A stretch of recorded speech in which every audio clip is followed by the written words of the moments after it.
Good morning po sa inyo lahat. Lahat ng Silocano. Good morning, Matt. Ayan. So, sa inyo po lahat, maraming salamat sa inyo pagdating sa siyang pagdalo. Noong mga nakaraang linggo, o nakaraang Friday, nitong March, marami po tayo mga narinig ng mga preaching. Isa na po dyan yung sa struggles in Gethsemane.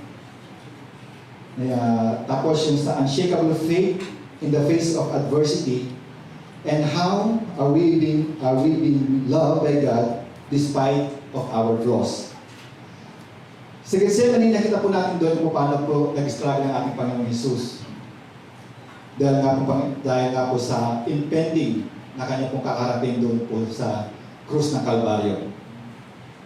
Tinuruan po tayo ni Pastor Justin that in the face of adversity, our faith should be intact.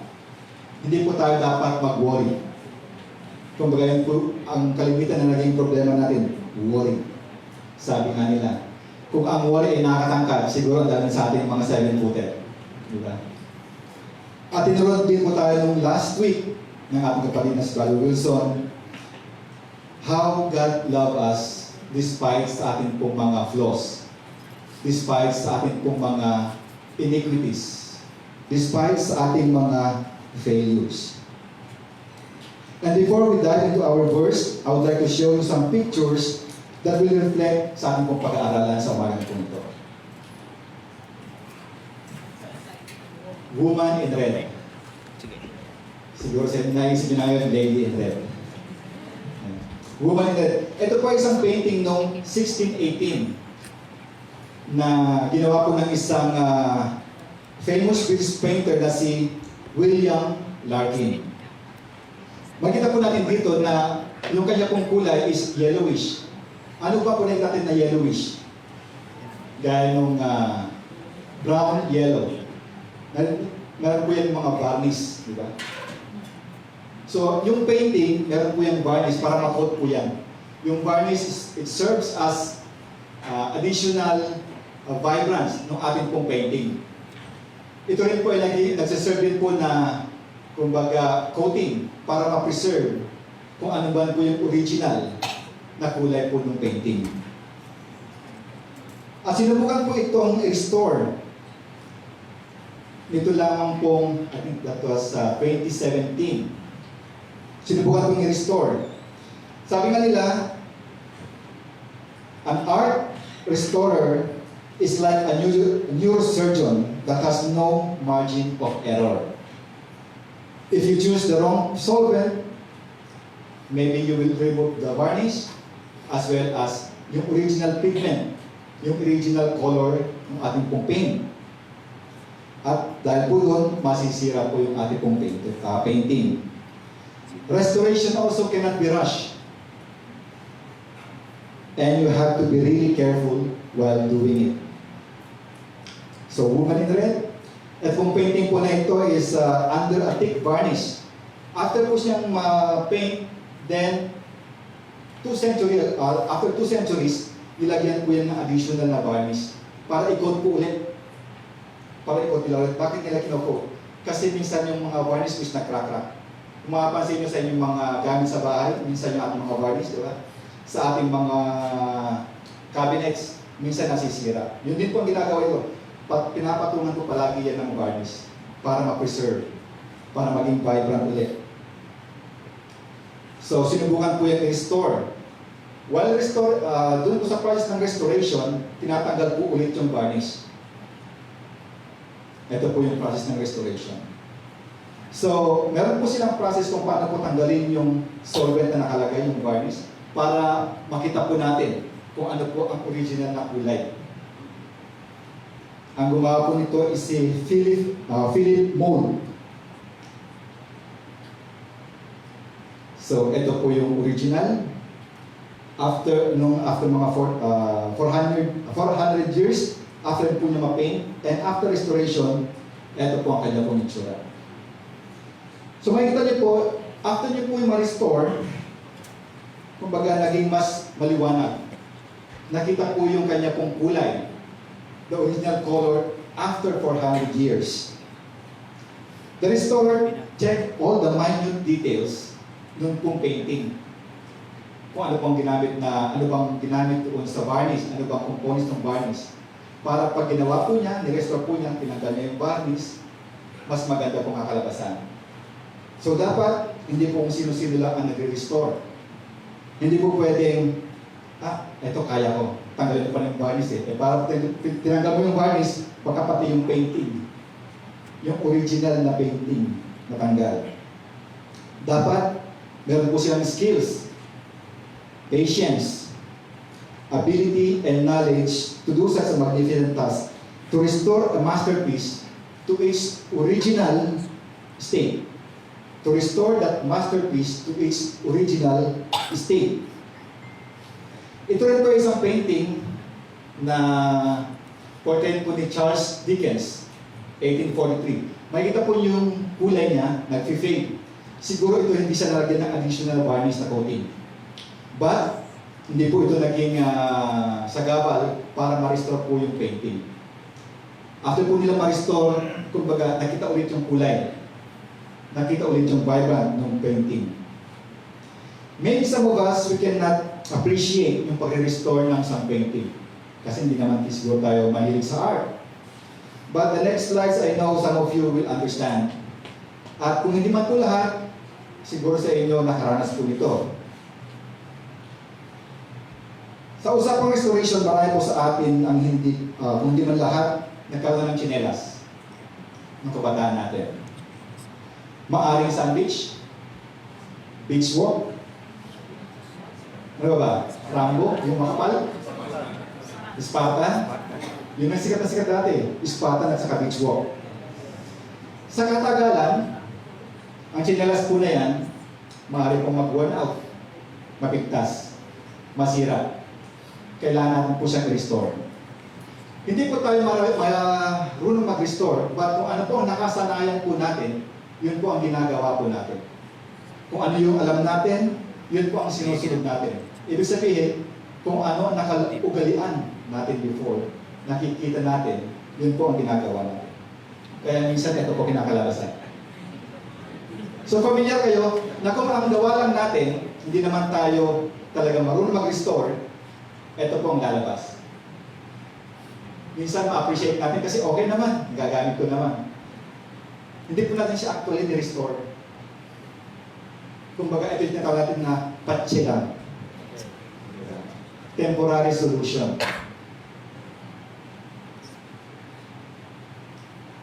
Kaya, pag nakita po natin, di ba, pag tumatakbo ka, minsan, nakatanggal ulit, kuha ka naman ng aspirate. Kabit mo. O kaya, puto ka sa sampayan ng alambre. Kabit mo. Di ba? Sa pag-aaral po natin ngayon is pinamagatan po natin Jesus, our reviving hope, the power of restoration. Tumayo po tayong lahat at basahin po natin ang aming verse. Ready? Read. Therefore, Christ is a new creation. All that passed away, behold, the new has come. Manalangin po tayo. Father in heaven, maraming salamat, Panginoon, sa pagkabasa na iyong mga salita, Lord God. Patuloy niyo pong i-bless, Panginoon, ang iyong mga salita. Bawat salita na lumalabas po sa iyong mga sulat, Lord God, naririnig na aming mga kapatid, Lord God. I-bless mo po ang mga tenga na nakakarinig po nito, Panginoon. And Father God, turuan niyo rin po ako, Panginoon, upang maibigay ang iyong mga turuan sa araw na ito. Sa pangalan ni Jesus. Amen. Makakuha po tayo. So before we understand the power of restoration, una, kailangan natin malaman ano ba ibig sabihin ng restoration. We need to unveil what is the meaning of restoration. Restoration is often revolves around the idea of renewal. Renewal, healing, and bringing things back to their original state or purpose. Ibig sabihin, pag sinabi na natin restoration, ito ay renewal, healing, bringing things back to original purpose. Restoration can be symbolized as the process of revival. Ibig sabihin, kung sinabi natin process, this is a step-by-step na process. Hindi siya yung overnight process. Gaya ng isang painting, hindi po siya madaling gawin. Actually, yung pinakita ko sa inyo kanyang painting, sometimes they restore that painting. Kumbaga, it will take 6 months just to restore an square inch of that painting. It will take them 6 months just to restore. So, ganun po ka-delicate mag-restore ng painting. Sa atin din po, when we say process of restoration, maaring healing. Kaya minsan ang ating mga karamdaman, di ba, ang tagal na, ba't hindi pa gumagaling? Ba't hindi pa tayo nare-restore sa ating pong dapat na state? It can be reconciliation and redemption. It signifies the possibility of repairing broken relationship, both with oneself and with others, and finding forgiveness and redemption in the face of mistakes or wrongdoings.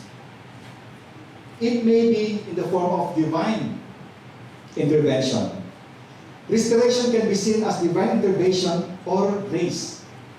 So, ibig sabihin, pag pinag-usapan pa lang spiritual, pag sinabi ng restoration, it is by grace. Have you been restored before to your original state? You cannot do it alone. It can be resurrection and rebirth. Resurrection and rebirth na kung saan ang mga katulad natin na minsan lost o nawala sa kawan, broken, sira, parang isang kawali, palayok na nasira, can be revived and transformed, maging buo ulit, maging buo.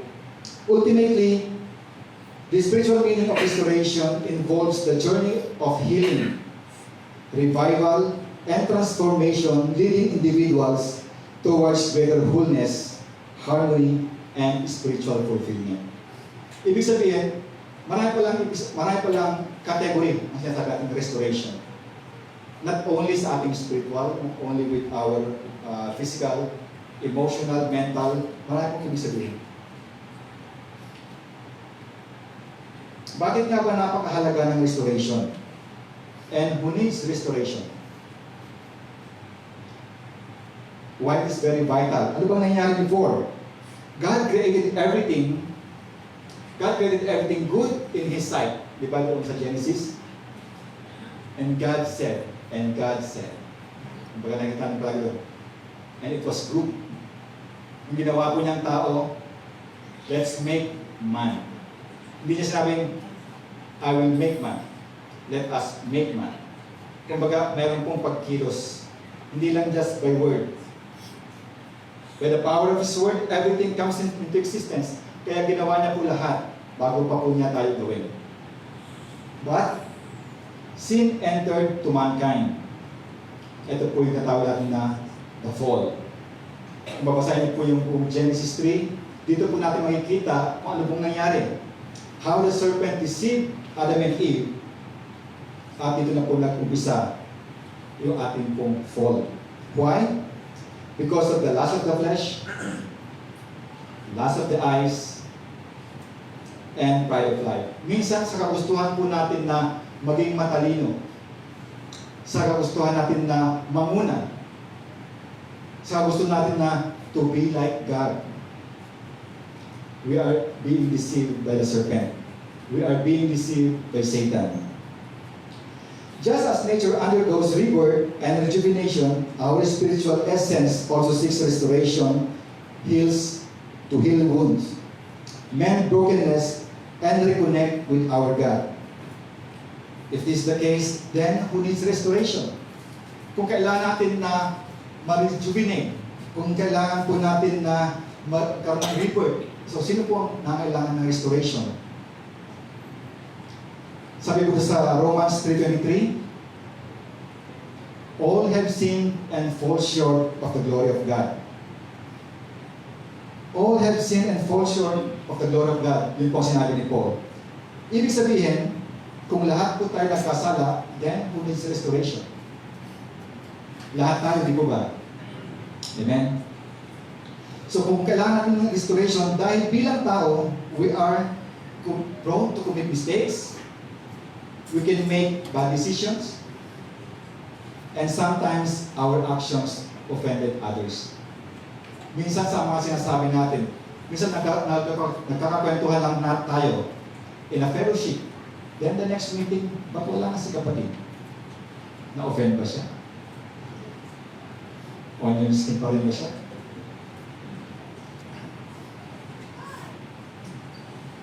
So, how can we be restored? Pwede bang sa ating pong kakayahan? Sa ating karunungan? Maybe with our good works, we can be restored. Maybe we can be reconciled with our God. Basahin po natin, ano ba sinasabi doon sa Isaiah 64:6? Babasan niyo ba? Basahin ulit. For we have all become like the one who is ceremonially unclean, like a leper, and all our deeds of righteousness are like filthy rags, we all wither and decay like a leaf. And our wickedness, our sins, our injustices, our wrongdoings, like a wind, take us away, carrying us far from God's favor towards destruction. Ibig sabihin, ang ating pong mga good works, ang ating mga deeds, para lang itong maduming basahan sa ating Panginoon. So, gaano man kadami ang iyong ibinigay, gaano man kadaming tulong ang iyong inabot, marami nagpatayo ka ng mga foundation, marami nagpatayo ka ng mga malaking building para sa mga less fortunate. Yes, it is good, but hindi po ito nagkakahulugan na you can buy the restoration, you can buy your forgiveness. Kung hindi po enough yung ating good works, ano pa kaya? Maybe with our possessions. Kung sasabihin natin na with our possessions, paano naman yung mga less fortunate?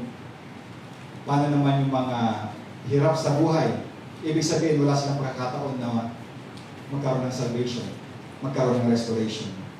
Sabi nga sa Matthew 6:19, do not lay up for yourselves treasures on earth, where moth and rust destroys, and where thieves break in and steal. Ibig sabihin, gaano man kadami ang iyong kayamanan, gaano man kadami ang iyong naipundar, gaano man kadami ang iyong businesses. Sabi nga nila, pag nagkasakit ka, hindi mo mababayaran ng pera. Your health is still your wealth. Gaano man kadami ang iyong pera, it cannot buy you restoration. So, gaano man kadami ang iyong kayamanan, masisira lang yan.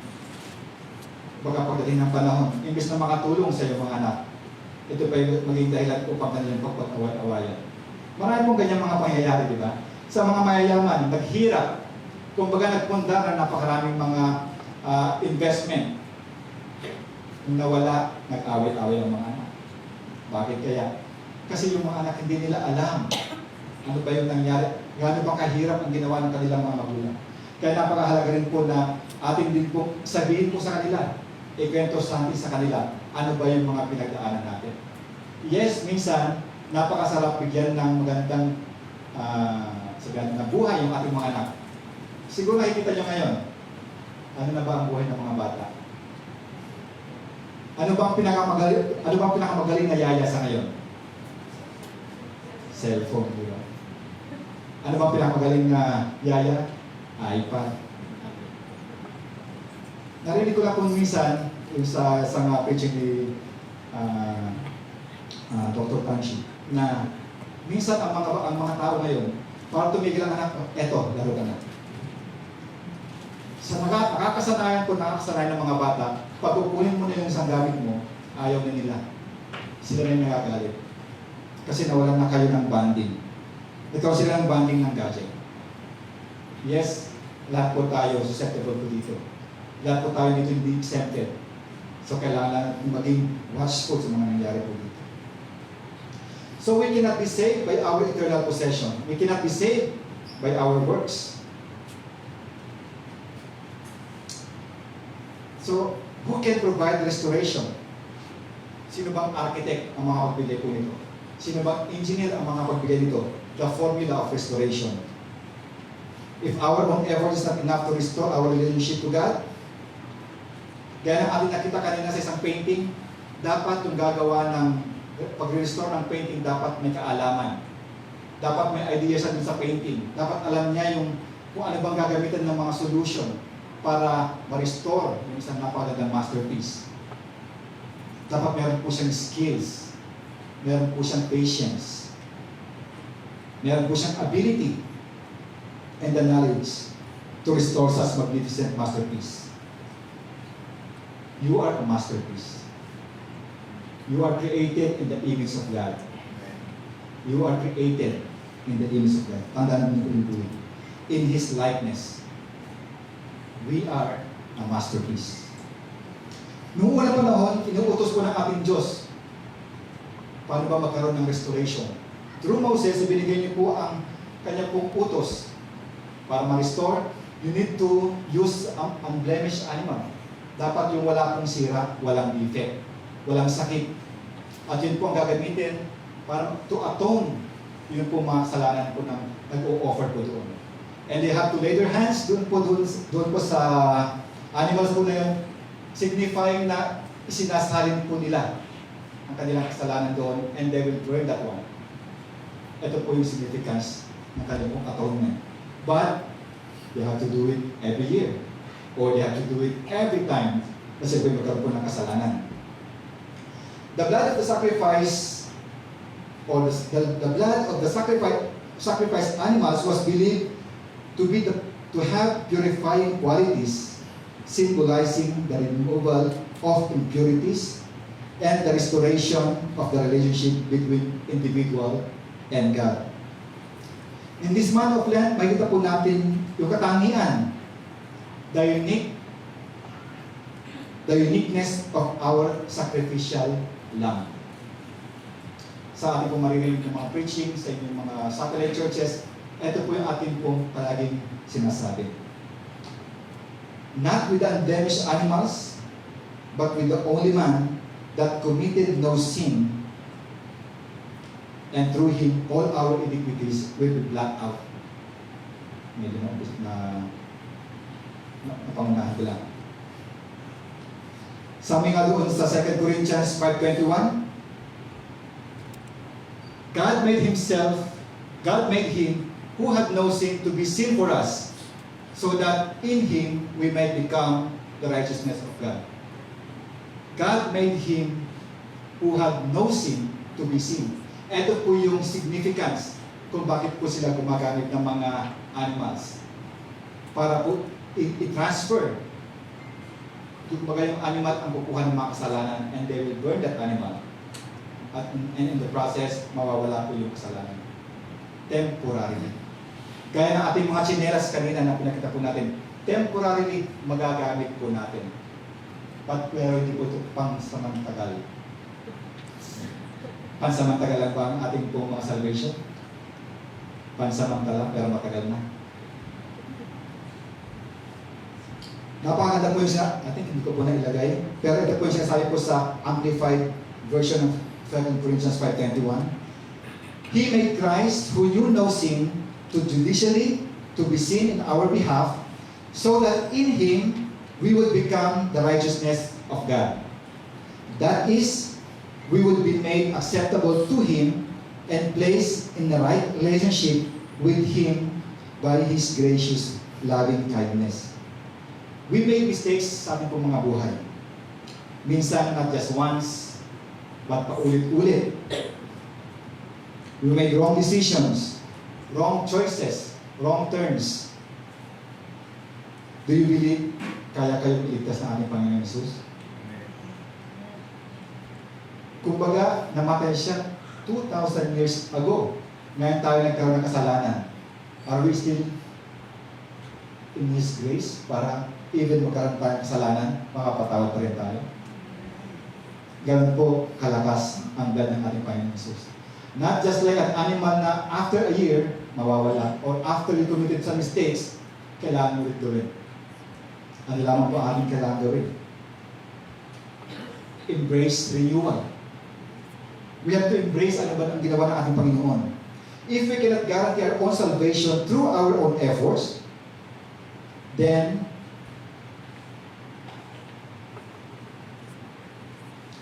gaya ng ating nabasa kanina, meron pong nagsakripisyo para sa atin, para sa kabayaran ng ating mga kasalanan. At sinabi po sa 2 Ephesians 2:8-9, "For it is by grace you have been saved through faith." Wala pong actions, wala pong works, wala pong kayamanan. Through faith. This is not from yourselves, it is the gift of God, not by works, so that no one could boast. Kasi kung minsan, di ba, yun po yung karakter ng mga tao minsan. Kung sila po yung number one, andun po minsan yung pride. Kung tayo po yung nangunguna, parang andun palagi yung pride.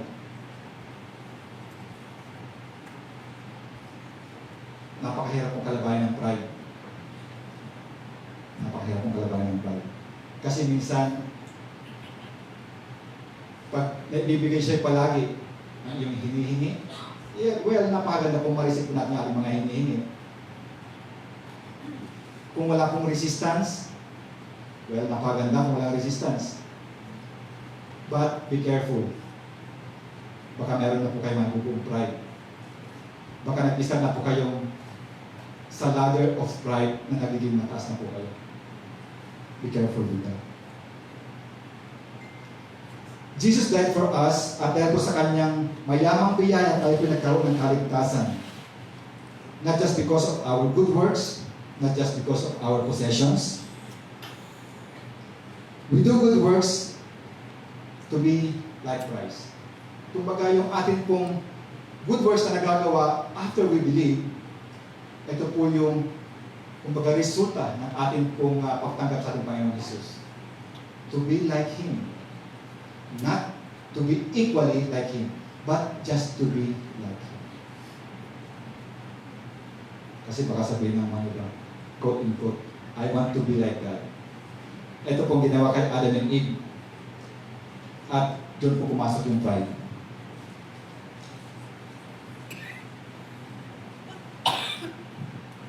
Doon po sa John 3:16, "For God so loved the world that He gave His one and only Son, that whosoever believe in Him will not perish or shall not perish but have eternal life." Ibig sabihin, yun palang pagmamahal ng ating Panginoon.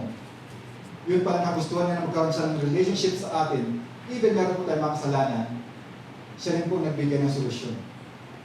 God is have a loving kindness heart, but He's also just. Hindi lang po enough yung patawarin tayo. Meron po dapat kabayaran. At ang kabayaran ng mga kasalanan, kamatayan. Pero hindi po tayo namatay. Someone died for us in the cross of Calvary. Someone laid His life sa cross ng Calvary upang ang ating mga kasalanan ay mahugasan. Sabi sa John 8:36, I think wala po dito.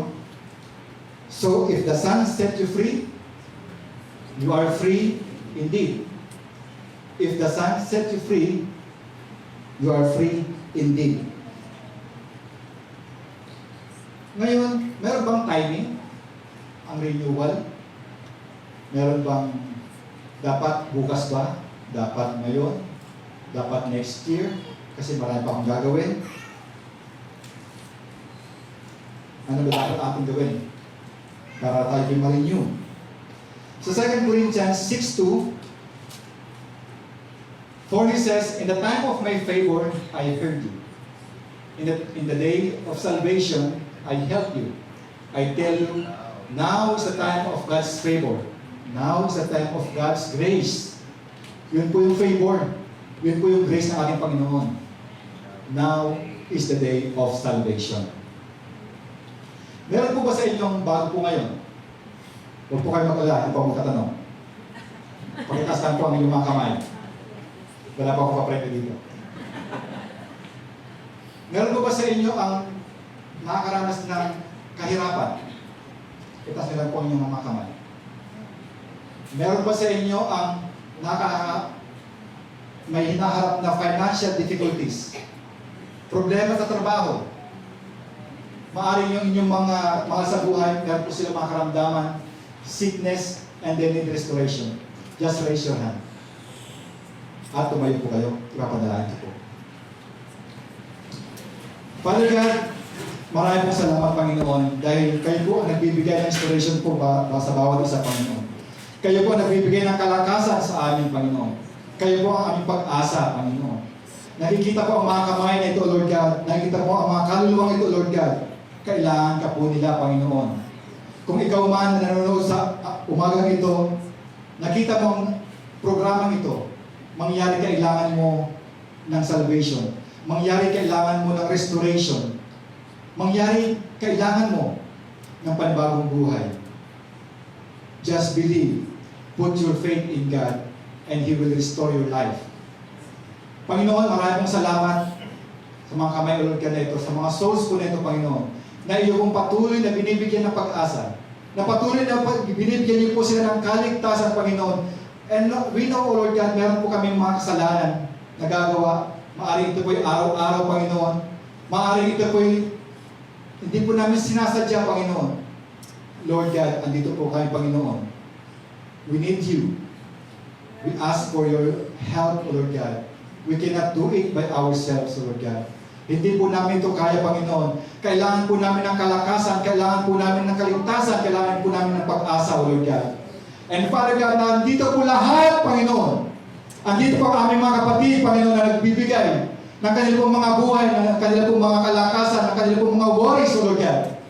Panginoon, bigyan niyo po sila ng assurance. Assurance of victory, Panginoon. Na ikaw na po nagbigay po sa amin, Panginoon. Assurance, Lord God, na kami po yung mga kakaligtasan ng mga karamdaman, Panginoon.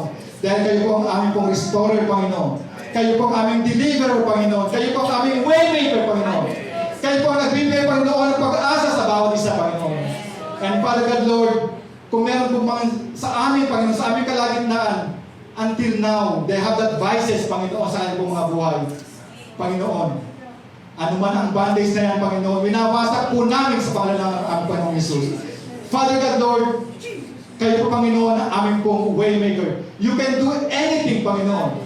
Panginoon, tulungan niyo po kayo, Panginoon, to have that faith. Tulungan niyo po kayo, Panginoon, upang ma-restore, Panginoon, ang aming pong mga relationship. Tulungan niyo po kami, Panginoon, upang patuloy po namin matanggap ang buhay na walang hanggan. Maraming salamat, Ama, sa iyo po lahat ng kapurihan sa pangalan ni Jesus. Amen. Amen.